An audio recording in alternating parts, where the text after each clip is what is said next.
Yeah, let's see what the let's kind of see what the therapy advocates, right? The advocates for therapy have to feel about this one. Whether they've experienced these kind of effects or not. You know what I'm saying? Maybe they have something different to say about what we just broke down, right? Let's see the comments, man. Cosplay pod. Say something, you feel like shit don't matter, so beware the fun cutting. It's volumes of demise. I hear the sound buzzing, so when she said she wanna die, and he sees she ain't bluffing, so he held her to the skies, cries, sour momentum, passive with goodbyes. I'd rather you tell him, but now the truth is I've digressed from all the fun to die, and he sees she ain't bluffing, so he held her to the Okay, cosplay partake, man. Get to it, man. Let's get to it. Something about this opening comment, right? This one that I can agree with, but then again, it's another angle to these kind of things, right? I have noticed in the past 5 years how so many people refer to their exes as narcissists. You know what I'm saying? I feel like they're okay, even though that may be true. Yes, you may have just been involved with you know what I'm saying, typical narcissist for real, you know what I'm saying, but then at the same time we do got to understand the fact that, you know, some of these people, you know, let's consider this dating thing, the whole dating the performative art of dating, you know what I'm saying. Let's consider that as an idea right quick, you know. A whole lot of people came from, you know, taking the idea of courting somebody, right? A man courting a women. Damn, wow. Sorry. My fault. You know what I'm saying? A man courting a woman, right? So come from those days and what was done, you know, from the people of old, the people that really did it the right way, the Zoomers, my nigga, the baby boomers. You know what I'm saying? Even before that, you know, life was simple. It was easy to do that kind of thing. You know what I mean? And then now fast forward to today, people try and replicate those things of old, but then with the complexities of today's life, right? You know, yester century's life was different from like today, you know what I'm saying, in terms of the complexities and versus the simplicities. Now people are trying to replicate that with what's going on today, of which that's where a whole lot of people fail. You know what I'm saying? And so therefore they come with these emotions that are attached to today's ways of life, today's pressures, and today's, again, ideas and realities, such as therapy speak, you know, where things can just like be discovered. You know what I'm saying? These terminologies, these mental ideas and mental processes, you know, as diagnoses. You feel what I'm saying? And then those diagnoses be miscontextualized to describe somebody that, you know, is just fucking confused. Motherfuckers just confused. They thought, you know what I mean, chivalry is still something to consider, you know, in today's day and age. Whereas at the same time, this motherfucker wants to be polygamous, and, you know, they can go ahead and use their chivalry and their kind-heartedness and their love bombing. There you go. There's another buzzword, you know, for this therapy speak toxicity type thing. You know what I'm saying? Love bomb the shit out of you while they just wanna, you know, act loose still. You know what I'm saying? And knock everything that walks, crack everything that just like has two legs. You understand what I'm saying? And then like they bring that kind of thing into relationships, and they think, yo, this kind of balance can, you know, I can balance this out with like maintaining traditions, you know, traditional ways of just like courting a woman, and you know what I'm saying, and still treat you right while I want to act a fool. It's like, yo, and then obviously it's like, that's just a confused motherfucker.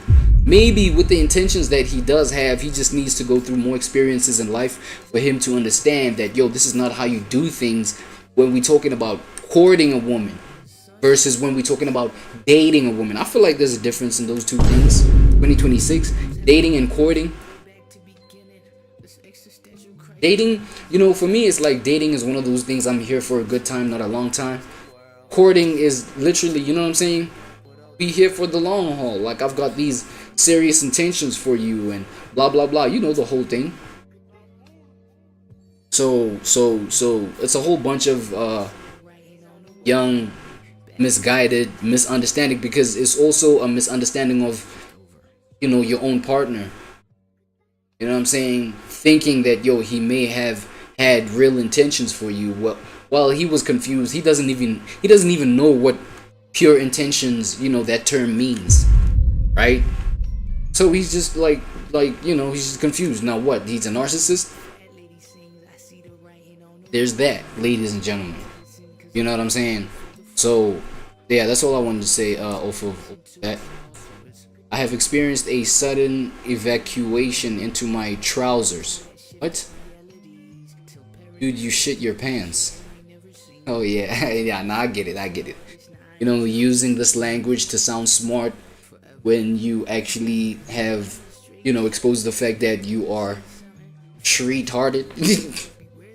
Dude, you just shat your pants. What the fuck you mean you experienced a sudden evacuation into your trousers? A sudden brown colored evacuation. A sudden evacuation of substance, of waste bodily substance. Nah, I don't even think there's a diplomatic way of putting that one. IMO, the worst part. What does IMO mean? The worst part is people who get diagnosed, or not in some cases just assume. Don't use it don't use it to better themselves, but instead use it as an excuse for their bad behavior and expect everybody else to leave them to act badly because they have. Yeah, that's that whole self-diagnosis thing that I'm not gonna lie, I'm guilty of that shit myself, bro. I'm not gonna lie, I'm guilty of that shit myself, buddy. You know what I'm saying? The whole, okay, yeah, it's not you, it's me. Cool. I'm the narcissistic one. Cool. You know what? Let me just go be narcissistic there by my own corner, and then how about everybody leave me alone while I become my own toxin over there in the corner.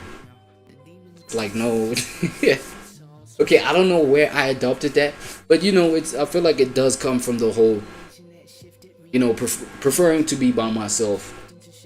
I like that, you know what I'm saying? And I feel like I found that nice balance to just like balance my soul out, to make me at least feel sane within my isolation, within my little camp over there. You understand what I'm saying? But then again, it's like, you know, the whole point that I made where it's like, no, you can recognize when, nah, it's nothing but toxic therapy speak that's at play here. So I'm not even gonna take it seriously. You understand what I'm saying? I'm not gonna take it seriously. Okay, if people want to diagnose me off of the fact that, yeah, they have this PhD qualification in diagnosing people off of just therapy speak that they saw, you know, off of TikTok videos, yeah, then go ahead then and call me, call me toxic. Go ahead and call me a walking red flag. Genius. It's cool, whatever. I'll just, you know, I'll stick to my own lane. Like, that's cool, whatever. Since you know a lot. You know what I'm saying? It's like, once you get to that point where you can, like, catch it out and see, no, you just trying to throw that shit on me, I'll let you have it. But you know what I'm saying? I wouldn't like now go and internalize it. Be like, oh shit, are they right? Oh my god, like what have I done for them to feel this way? It's like, no, we're not doing that. You know what I mean? A lot of people talk in buzzwords nowadays. It can make the most nonsensical statements sound articulate and scientific. Yeah, that's what I'm saying. And we also gotta, you know, we gotta take into consideration the whole, because, you know, Aperture right here broke down the fact that people do that like type of diagnoses online, right? On short TikTok videos, short YouTube shorts. I'm fucking making a freaking noise outside of my door, nigga. What the hell? I'm working here. You know? Anyways, like, yo, people use these things like online, right? On TikTok, so that, you know, people have followers and things like that. So now, right, your favorite creator about these buzzwords and therapy speeches, your favorite creator is gonna want to sound smart, bruh, because they gonna want to sound like they know what they're doing or they know what they're talking about. You know, for as long as they can just like put these expressions in like complicated language, complex language, so to speak, right? And then you like take them seriously because like they sound like Mr. Smarty Pants. You feel what I'm saying? So I guess it boosts your the brownie points with your audience, you know, how into your stuff they will be and how seriously they finna take your breakdowns of what you're talking about and that what's wrong with them. You know what I'm saying? I am an actual therapist and I have seen common people use more psychological terms than I do and using 99% of them incorrectly just to gaslight people around here. Nah, that's what I'm saying. That's where that lack of self-awareness lies, right there. You know what I'm saying? Because you will point the wrong shit out as accurate in your own head. You will think that, you know, pointing specific shit out, and that time, no, you don't even know this person that you're diagnosing. You're just having one of your emotional outburst type episodes. Forget, like, not even forgetting, but not even knowing that this person that you're out here, you know, diagnosing out of nowhere is actually a therapist. Like, what are you talking about, dog? They looking at you like pretty stupid. I'm not gonna lie, man, it makes for amazing content, brother. Let me see this. Like the parts about boundaries. When someone once described their boundaries to me, it seemed as though they were erecting an impenetrable wall around themselves. You don't tell another... Wait. Gotta scroll down. You don't tell another your boundaries. You either tell them that they've overstepped the mark and to stop it, and or take a step back yourself. But that is the expression of the boundary, right? To tell them to stop it. Okay, look, I see this whole breakdown of therapy speak, this, that, and the third, and using these buzzwords, right? But then at the same time, I don't feel like it's all bad to know these buzzwords, dog. You know, the point of this video, I feel like, was to point out the negative extreme of people just using it to, you know, self-isolate themselves, you know, misconstrue other people's characters, you know what I'm saying, mistakenly so, right, to a point where they may be sabotaging something good between the two, you know what I'm saying. So that's the extreme of these buzzwords. It doesn't mean these buzzwords like they're not accurate. There are places where, yeah, somebody is mad toxic, bruh. So you just gotta like say it like how it is. And my whole point in this comment, right, I agree with it, is just with the whole boundaries thing. You do have to let your boundaries known though, because if you just tell a person no, stop it, they can't. No, stop it. It's like telling a kid, it's like giving a kid a whooping to stop whatever they're doing without giving them the understanding of why I want you to stop what you're doing. You know what I mean? I'm gonna have to lay everything down to you clearly. Say, yo, this is why I want you to stop. You're gonna burn, bro. Your arm and just your whole entire skin on your arm is gonna burn off putting your hand on that stovetop, right?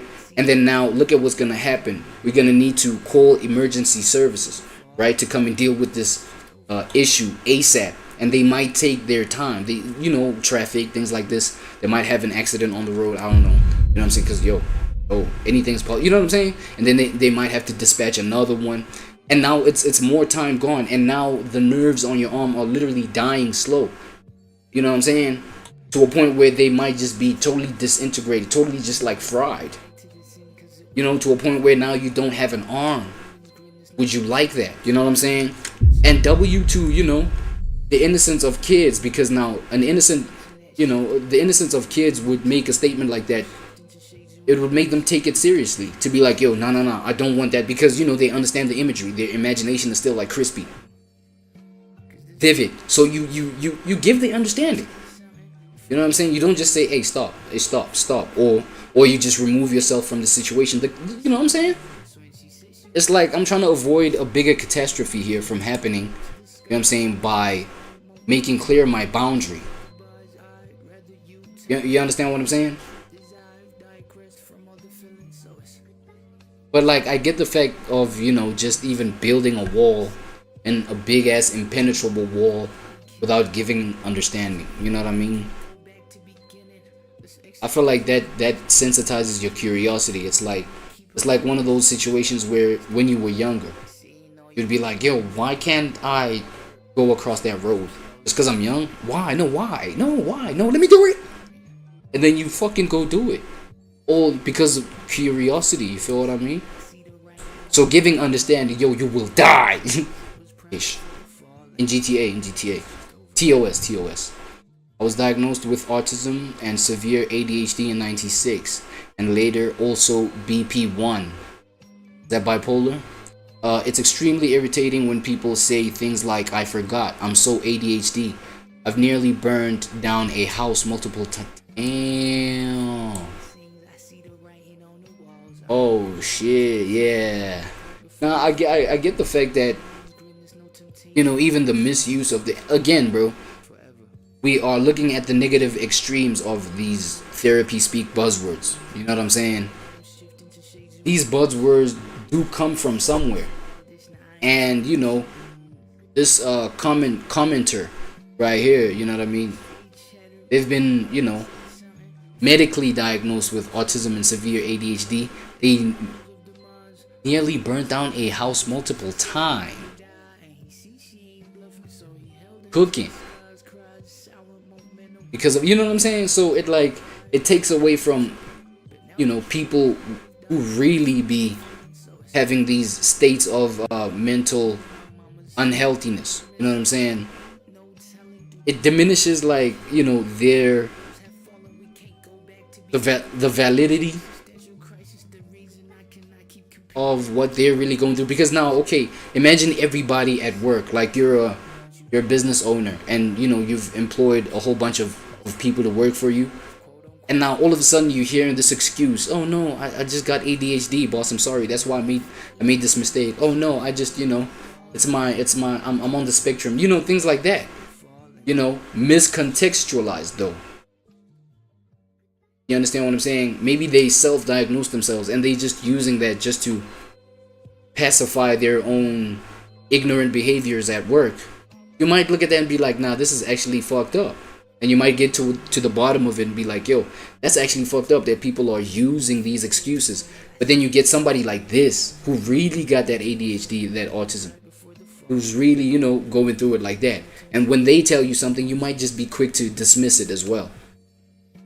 Whereas, yo, they really might just burn down your whole establishment, bro, if you don't take their condition seriously.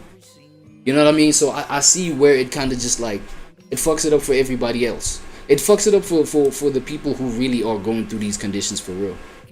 Right? I have been so unbelievably guilty of using therapy speak. Not only for others, but me as well. Thank you so much for making this video. I really needed this. I'm not gonna lie, man. W, bro. WU, bro. You've understood. You know what I'm saying? You've understood. You've understood where you've been misusing this thing. You know what I'm saying? Out of context and things like this. And I won't lie to you. You know, during the reaction, I exposed my own levels of just having, you know, self-diagnosed myself of these things, and, you know, painted other people that were even close to me in my life as, you know, having such conditions and this, that, and the third, all because of, I'm not gonna lie, I got my, you know, this knowledge and these ideas from like YouTube videos. You know what I mean? So like I would diagnose people, but then, you know, from a distance though, because again, these things, you know, my journey of like self-diagnosing of these things, and, you know, when the knowledge was still fresh in my head, I was still applying. I was like, no, that person, oh shit, that person is this. That person from that experience of old, they might have been just like a narcissist, or, you know what I'm saying? But then at the same time, it's like I also applied it on myself, and I could see the synchronicities. I could see where it's not just a buzzword. It's really real. You know what I'm saying? I'm not just saying it. I really am this. You know what I mean? So in that aspect, for me, it did help. But yeah, there's also that other side, right, where the shit might have been just unnecessary, man. You know what I mean? And therefore, it's our, you know, it's your responsibility, mine as well, that, you know, the older you grow, then, you know, we go and make right with like the situations where we've misdiagnosed people, cut them off unnecessarily. They've been asking themselves question, oh shit, what's this about, right? But it's because of your, you know, knowledge that was gained off of TikTok videos or YouTube videos. You know what I mean? And then you just make right with those, and then I don't know, you get wise.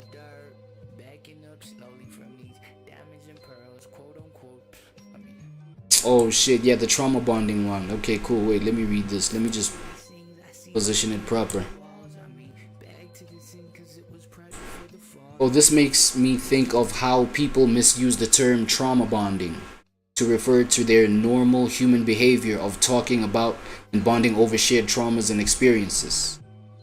Okay, what else? Trauma bonding is a term which specifically refers to when a victim of abuse forms an unhealthy bond to their abuser. Oh, due to the confusing cycle of abuse and affection, similar to Stockholm syndrome, right? Similar to Stockholm syndrome, the misunderstanding and misuse of this term has created a stigma about completely healthy parasocial behavior. Oh, pro-social behavior. My bad, parasocial. You know, we live in the age of parasocialism. Yeah, and I'm not gonna lie, man. That one got me. That one really got me. You know what I'm saying? The fact that, you know, people be misusing this whole trauma bonding thing to refer to bonding over shared traumas with others. So victim and victim, you know, bonding over some, like, you know, their past experiences of having been traumatized in a similar way, or having been traumatized at all. You know what I mean? It can't refer to that because we're not bonding over. I mean, we're bonding over like the fact that we were traumatized, right? Okay, yeah, nah. I'm trying to justify this whole thing. No, but it actually means no. You're having this trauma bond with somebody that's actually your abuser. You know, while you kind of, you know, the whole Stockholm syndrome where you kind of defend the person that's like using you type shit. You know what I'm saying? And you're bonding over what they, you know, what they're using to traumatize you. You're bonding over that. That one is a deep one. I'm not gonna lie. That one is a deep one. Let me let Co-Pilot break it down a little bit further for us, right? Maybe he might do a better job than me. Hi there, Seasway.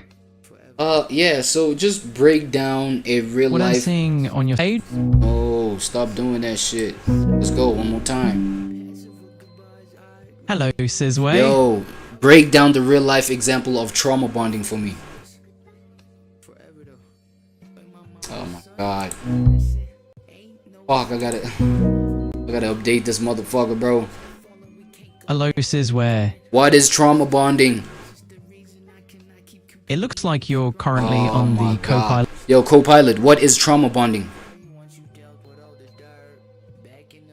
Trauma bonding is an emotional attachment that develops from a cycle of abuse.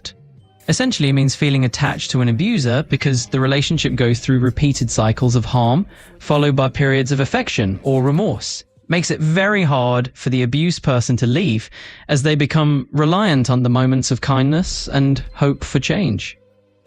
Give me examples of mental imbalances that, you know, manifest trauma bonds. Mental imbalances that can lead to trauma bonds often include conditions like anxiety, depression, or PTSD. The conditions can make someone more vulnerable to forming trauma bonds because they create a heightened emotional dependency on periods of relief or comfort. Look, what mental diagnosis? What mental diagnosis comes from or is a derivative of trauma bonding? Certain mental health conditions can result from trauma bonding, such as complex polytraumatic stress disorder, CPTSD. This can develop when someone is repeatedly exposed to cycles of trauma and forms an emotional dependency that affects their mental well-being.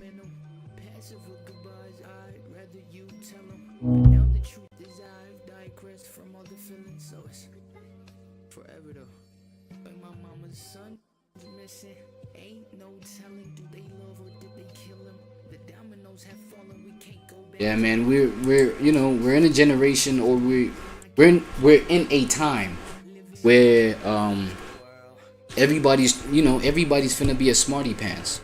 You know what I'm saying? Based off of just like how information is flying off of the shelves online. You know what I mean?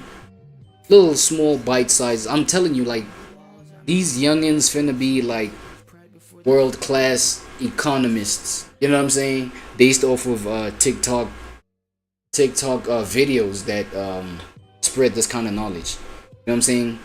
They'll know so much about the economy, bro. But then again, it's gonna be from TikTok video, and you know, probably chat GPTs and